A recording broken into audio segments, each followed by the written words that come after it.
we walked around the artist community in St. George, we encountered the same Roadrunner who had hung out with us at brunch several more times. She even almost followed us into a jewelry store.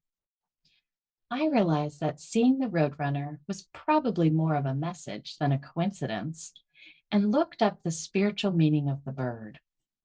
They represented transition, specifically getting mentally prepared to act and then acting with speed. I had no idea how on point that message was for me in the moment. You've entered into the world of alternate realities. Here, paradigms are shifted, minds are blown, and veils are lifted. Actual supernatural experiences are brought to life through storytelling by the people who experience them. Welcome to Adventures in Mysticism with Leah Grant, where the esoteric is explored and consciousness is expanded. Visit adventuresinmysticism.com to further your spiritual development through Leah's latest offerings. And now we continue with this episode's mystical adventure. One of the places I lived in San Diego was a beautifully landscaped townhouse community. Flowers and trees lined the sidewalks, and there were little patches of grass for the dogs to relieve themselves. I took my dog out several times a day, and sometimes just took myself out for a walk around the grounds to get some additional sunshine and fresh air. One day, I walked out and a jet black raven with a shiny black beak was sitting on the fence. Even though I'd seen them here or there, they would typically fly off once I got too close. This one didn't even flinch. It sat there and stared at me. It was only 3 feet from me, which made me uncomfortable because this was not a small bird. And frankly, I wasn't particularly fond of ravens, as they always gave me this sort of creepy feeling. I walked past it. Halfway around the complex, it appeared again on a different fence in my path. Again, it was staring at me. This time, I stopped about 6 feet from it and asked why it was there. It just stayed there. It moved its feet around a bit, but did not fly off. I tried to connect with it telepathically, since sometimes I can hear messages from animals. It didn't particularly say anything to me, except that I sensed its presence was the message. I had my phone with me, so took a moment to pull it out and look up the meaning of raven. Many possibilities came up, so I had to feel through each of them to discern which one was being given to me now. Most meanings gave some form of connection to the birds being spiritual messengers or indicators of psychic powers, specifically of seeing into the future. I was regularly going on spiritual pilgrimages, so it seemed as though this sighting may not be to deliver a spiritual message, though I still wasn't quite sure what. I didn't want to stand in the same place for too long, so I kept walking. When I was almost back to my unit, the raven again landed on a fence in front of me. If I had had any inclination to explain away the other 2 times, this third insistence that I pay attention could not be ignored. I assured the bird that once I was inside, I would investigate more meanings, then journal and meditate on which most applied. As soon as I telepathically communicated that, the raven flew off. I felt relieved. My research revealed that ravens are very adaptable birds. They live in a multitude of climates and eat pretty much anything they can scavenge. So one meaning of their showing up can be to be open and adaptable to new things. In addition, They can be signs of dramatic change coming and transformation. The theme of change and adaptability felt like they rang most true, though I wasn't sure what I was meant to be open and adaptable to, because while I was experiencing pretty frequent spiritual transformation, my life was grounded and harmonious.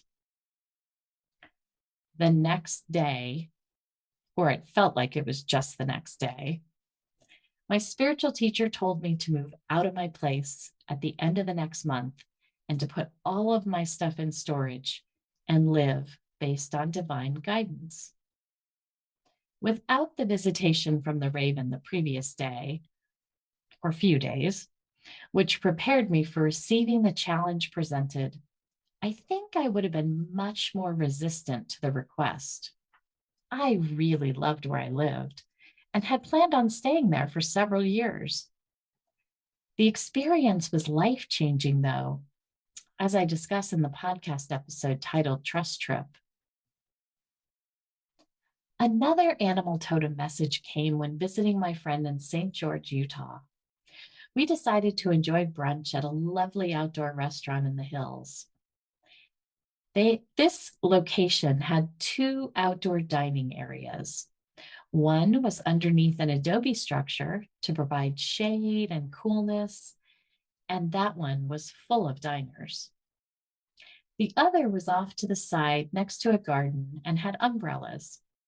It was more sunny, but more quiet, and we were initially the only people who had chosen that area to dine in. After we'd eaten and we sat catching up and enjoying the beautiful day, I noticed a funny looking bird I'd not ever seen peeking through the tall grass at the far side of the area. As if it knew it had been spotted, it jumped through the grass onto the patio and started making its way toward us. My friend said that it was a roadrunner. She said she occasionally saw them in St. George. I stared at it, noticing it did look like the Roadrunner seen being chased by Wile E. Coyote in the Warner Brothers cartoons. I was intrigued to get to see one up close. This one trotted right up to our table, so close that I could touch it. I took my phone out and it not just let me take photos, it was like it posed for them, giving me different angles and looks. I was tempted to reach out and pet it, though knew that most birds would peck at you if you did, so I kept my hands to myself. The bird hung out next to our table until the waitress came and took our plates. Apparently, the bird was known of as Rosy, and she liked table scraps. I was in St. George deciding whether it was somewhere I'd like to move. My friend had just moved there not too long ago, and I knew a few other people who lived there as well. Additionally, there was a vibrant spiritual community, and it had pretty nice weather most of the year. As we walked around the artist community, where the place we had brunch was, we encountered Rosy the Roadrunner several more times. She even almost followed us into a jewelry store. I realized that seeing her was probably more of a message than a coincidence at this point, and looked up Roadrunner meaning. I wasn't surprised to see that they represented transition, specifically getting mentally prepared to act and then acting with speed. I had no idea how on point that message was for me in the moment. But 2 weeks later, my mom called me and she said she needed me to move her out of her home in Colorado before winter, which gave me only about 6 weeks to get everything in order. Never have I had to plan so much in such a short amount of time. Roadrunner knew. Not all of the visitations I've had from birds have been foretelling positive events, though. It was Mom's moving day in Colorado. The movers were scheduled to arrive in about an hour. So I ran out to get cash at the bank to tip them and grab some bagels to feed them, my mom, and the helper I'd recruited. I pulled up to the bank, and in front of my car was a patch of green grass next to a tall evergreen tree. In the grass were two magpies. They were making a big fuss, squawking and jumping around. I ignored them, went into the bank, and did my business. When I came out, though, they were still there. I then drove over a half mile down the street and across it to the bagel place. As I went to get out of my car, I noticed there were two magpies engaging in the same squawking behavior as the others under a tree in the parking lot. My stomach turned. I knew they were giving me a message. Before even going into the bagel place, I searched online for their meaning. Two magpies foretold deceit, deception, illusion, and even possible fraud. This was not good. Not only was it the day that we were moving my mom out of the house, but it was the day the notary was coming over for us to sign mortgage papers on the new house. Uneasily, I went inside and got a dozen bagels and some cream cheese. When I came out, the magpies were still under the tree. Upon seeing me, they began their squawking again.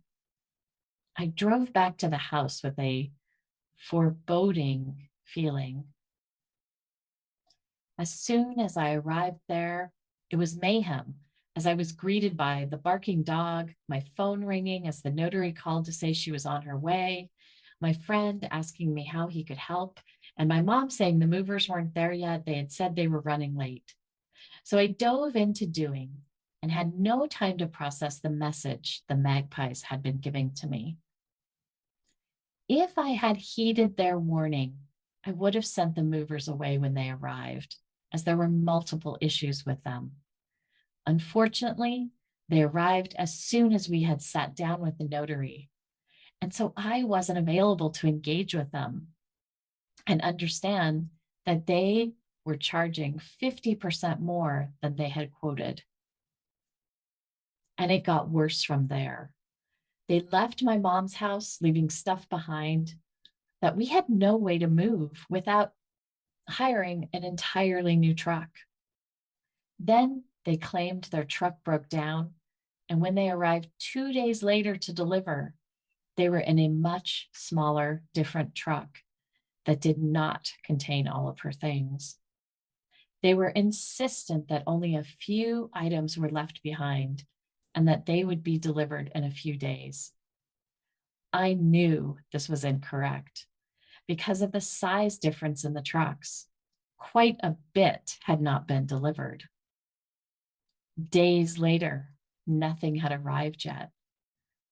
We began calling and calling and calling, and after 2 weeks, they finally dropped off a few more items. They claimed they had nothing else and had delivered everything. As we unpacked, we knew the company had stolen quite a few antique items. They'd gone through boxes and taken things. We also noticed they never delivered a kitchen appliance my mom had received as a gift, and all of her bathroom boxes were missing. The company denied everything, and the credit card company was no help because some of the items had been delivered. Insurance required each missing item to be listed individually with their weight, and this would have taken countless hours. Even then, they were only going to pay us a set amount for the weight of the items missing, not the actual value of the items. I so wished I'd heeded the warning of those two magpies, as they were certainly correct about deception and fraud. Birds have been messengers around the transitions in the past few years, as they also showed up when I came to look at the house I now live in. I drove into the neighborhood. It was the middle of the day, and there weren't any people around, but there were quail literally everywhere. There were a bunch in the front yard. There were several sitting on my neighbor's roof. There were 2 adult quail leading a whole bunch of little baby quails across the street. It was so adorable. I had not really seen quail before. And if I had, I'd certainly not seen that many. Quail are all about family, togetherness, and harmony. They also can indicate grounding. Since my mom would be living in this house with me, and it would be the first time I was buying rather than renting in about a decade, the quail's presence seemed very reassuring that this could be a good home for us. However, I did not learn until later that they also present when it's important to ask yourself the question, is where you are heading really where you want to go? And they also represent the importance of considering your purpose and progress in your decisions. With a rush to find something with the right specifications, I did not ask these questions, though in hindsight, I wish I had. Instead of focusing on family and grounding into a large home and all the responsibilities of taking care of both a big property that needs some work and an elderly parent, my calling or my purpose had been drawing me more into the public eye, which I imagined would include more travel to events, conferences, and workshops to speak and network. While that's not impossible given the situation I'm in right now, buying the house has definitely put a damper on it, and it's more challenging to make progress on my purpose. This experience with the quails has reminded me that when I see animals, especially those that aren't normally part of my environment, that I slow down enough to really delve into all the possible meanings, since they have shown up to give me assistance in making the best decisions. While all of the animal totems I've mentioned in these stories delivered specific messages, the most frequent animal sighting for me is the hummingbird. I have so many hummingbird stories that I will do an episode in the future just telling them. Thank you for tuning in. Next episode, I'll share my adventures with the spirits of Puerto Rico. Until then, remember that your spiritual journey is a supernatural adventure in and of itself. Enjoy the unfolding and embrace the unknown.